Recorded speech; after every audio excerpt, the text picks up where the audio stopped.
Hey sippers, welcome to our show. While we're spilling, grab your cocktails and start sipping. Get ready to unwind with your girls. Thank you for joining us for Cocktails and Conversation with your girls.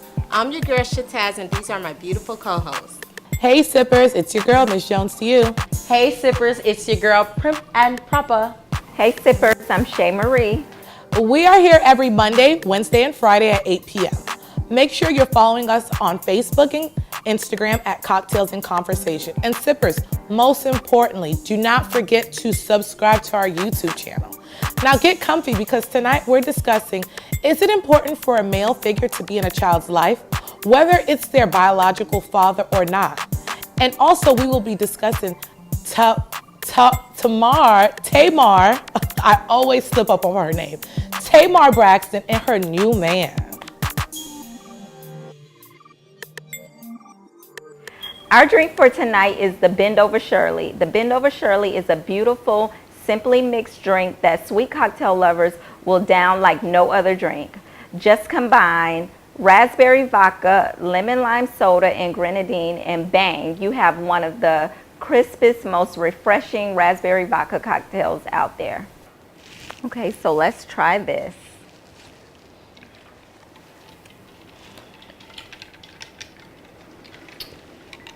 It's good. It kind of tastes like medicine a little bit, like cough syrup. Yep. But it's refreshing. Oh, maybe because of the raspberry. It kind of tastes like Robitussin cough syrup. They didn't have cherry syrup? Mm-hmm. Why did you use No, raspberry? it's the vodka. Well, the recipe stated raspberry vodka. Oh. But there is cherry vodka if you want to switch it up.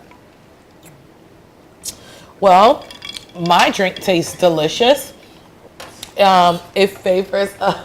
What's going on, Prep? No, I was just looking at Susie's face and then you're like, well, my drink is delicious. Well, it is. It's tasty. It has. What does my drink have?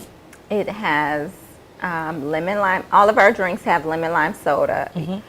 But in the place of the raspberry vodka, you have a cherry Capri Sun.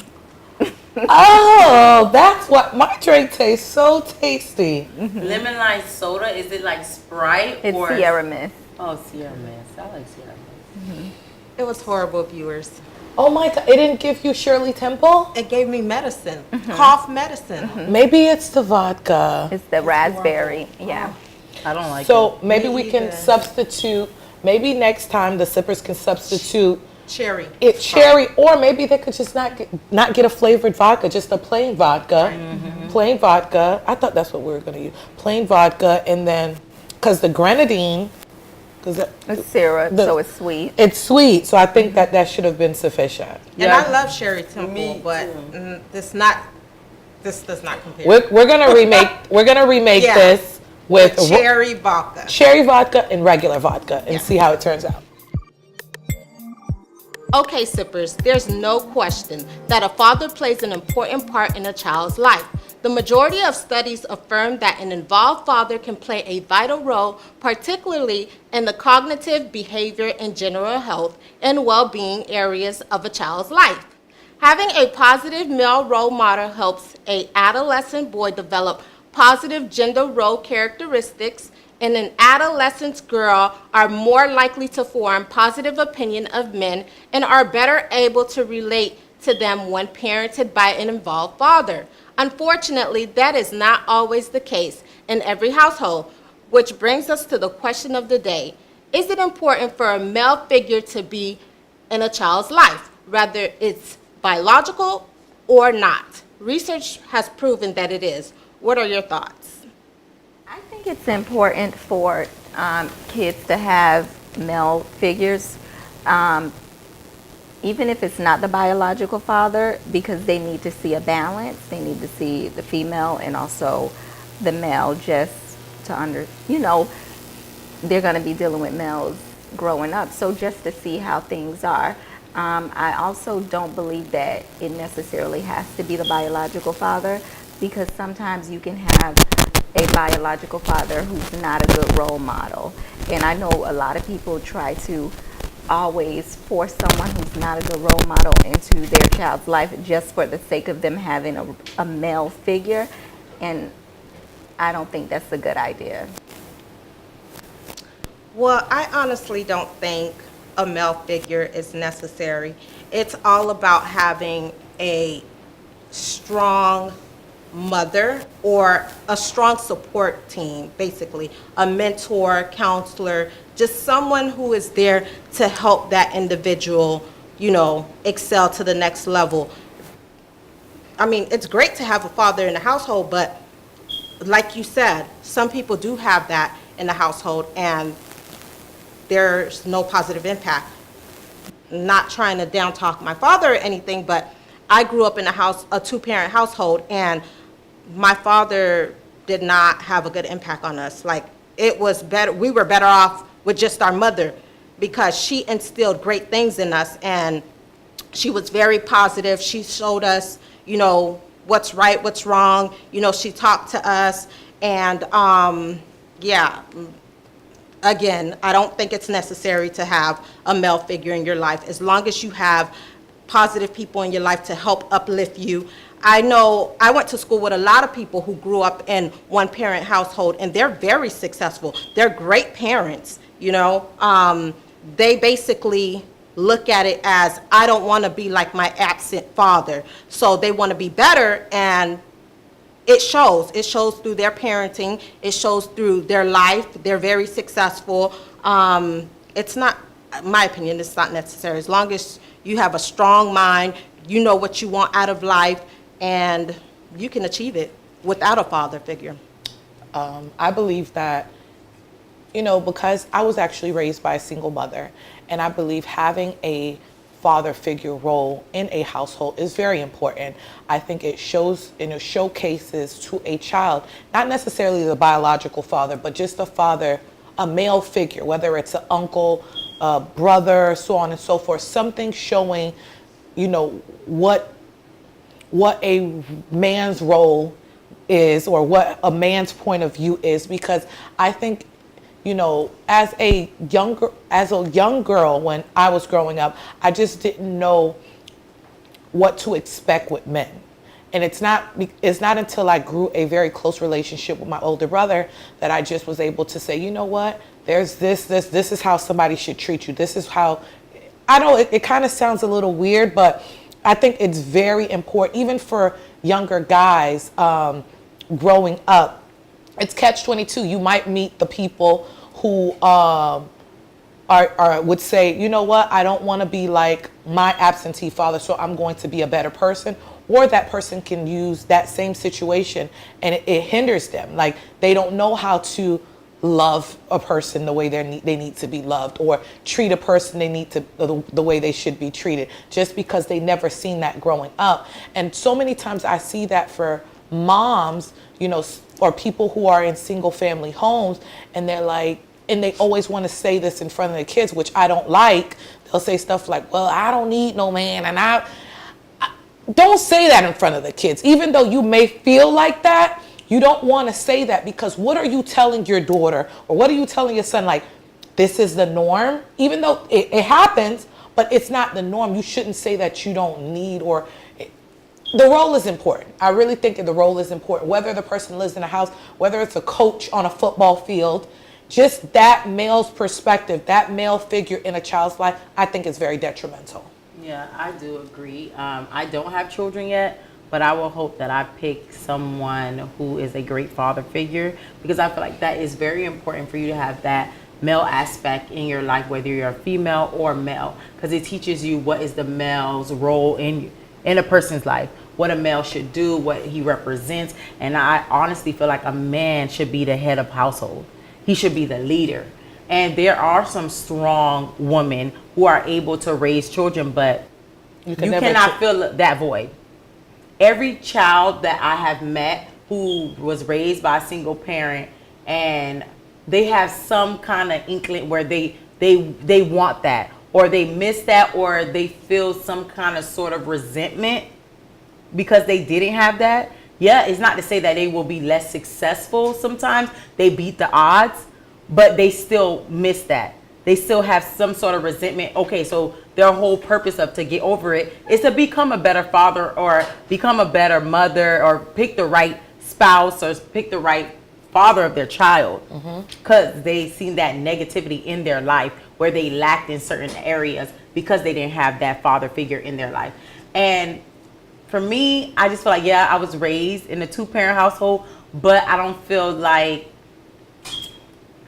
I'm not, Yes, you know, I want to tread lightly because I just don't want to bash my daddy, but I just, It is what it but is. it's honestly generational.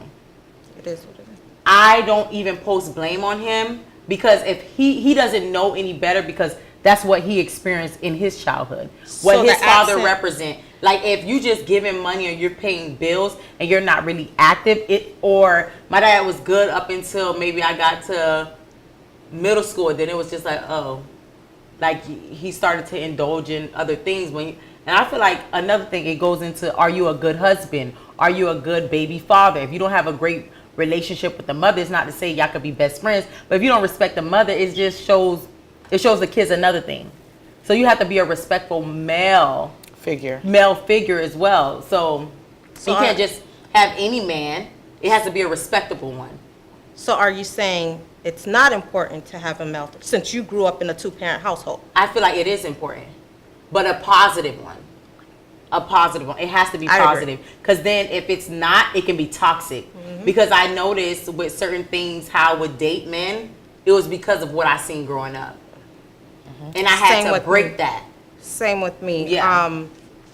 You know, my father wasn't a great mate to my mother, and Right. I felt like I just kept coming across men like him.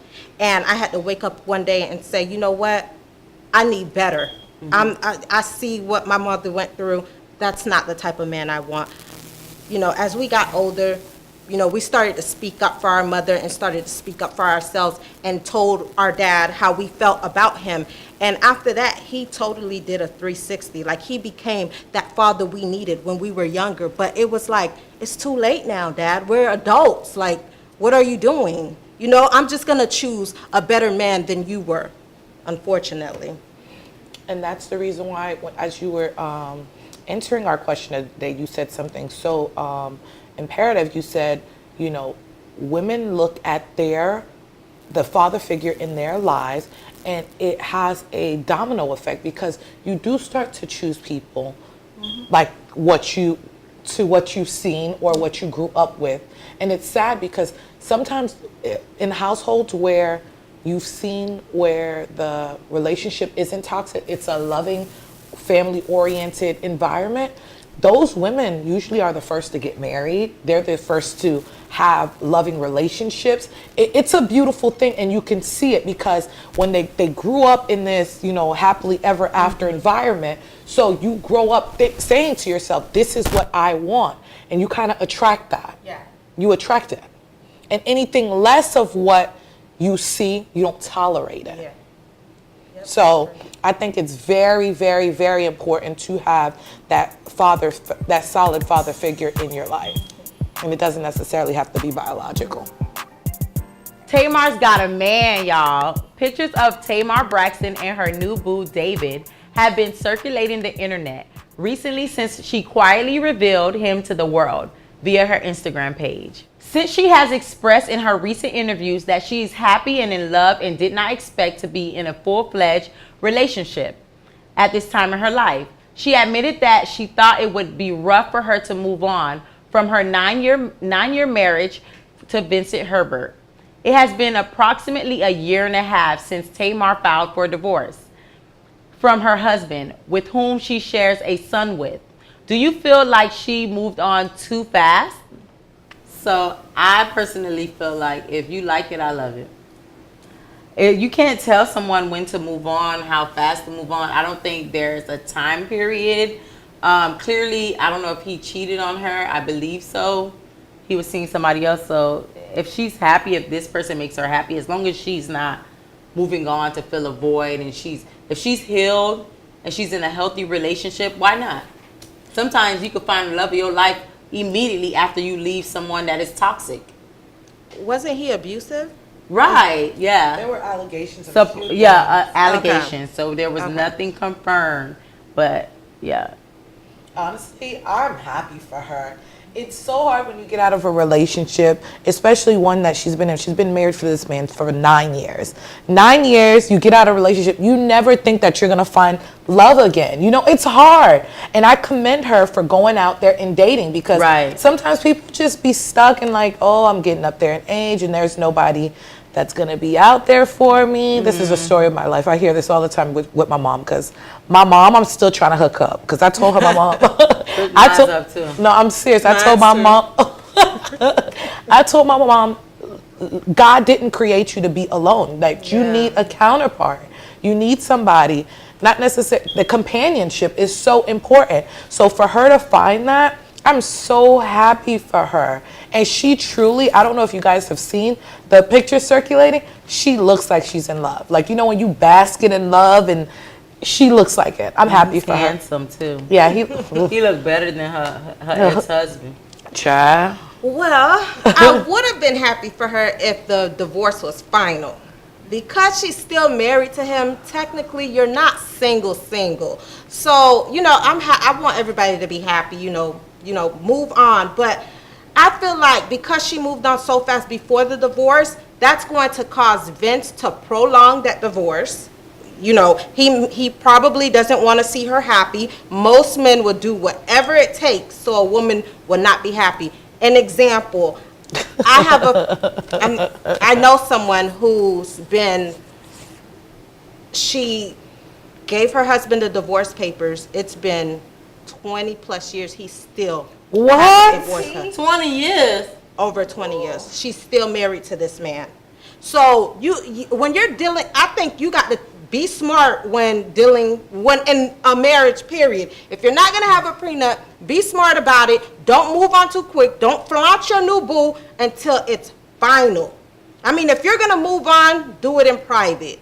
But baby, that'll cause somebody to and I feel like Tamar knows better. She grew up in the church. Come on now, Tamar, what you doing? And Evelyn, I know Evelyn don't play. So, I mean, 9 years, she probably wants to be free, you know, move on, get something new, whatever the case may be. More power to you. I can't judge you, but sister girl, I would have waited, get that divorce final, because now Vince is going to prolong that. Well, I was watching, like, because their new season started. So I watched like the first episode, and she did mention that Vince is also dating. Oh. But still, I feel that she moved on too fast, and also publicly. I don't know why she just recently revealed who the man is. Before, she would just like show pictures of him, you know, from the back or whatever, but now she's out going on dates, she's doing red carpets with him. So, but her, like you said, her divorce has not been finalized. It's only been a year and a half since she filed divorce. But I remember watching an episode where one of the sisters said the best advice she got from Tony Braxton is the best way to get over an old man is to get a new man. That's the saying, girl. But I feel like that's so reckless, because that's where that you jumping into the next relationship too fast because you're trying to get over this old person. So if you have a history of 9-10 years and more, because they were married for 9 years, but they were together much longer than that. Like, that's a lot of baggage to unfold, you know? And can you do that in a year, and you're still going through the divorce process, still negotiating with the ex? But technically, and I'm just piggybacking off of what you just stated, even though it's been let's say a year, sometimes people check out before they... Oh, yeah, I know. Yeah. Of course. So technically, she probably checked out way before, and it probably is not causing such a... You understand? Like, it's not really meaningful or something to prolong, because mentally and your heart just was checked out a long time ago. I don't know what the legal process is, but going back to what you stated, Shataz, can somebody prolong... Can somebody prolong a marriage? 20, yeah, I was going to give your friend advice. There's something, I think there's a grace period that It's automatically filed for divorce. She's still married.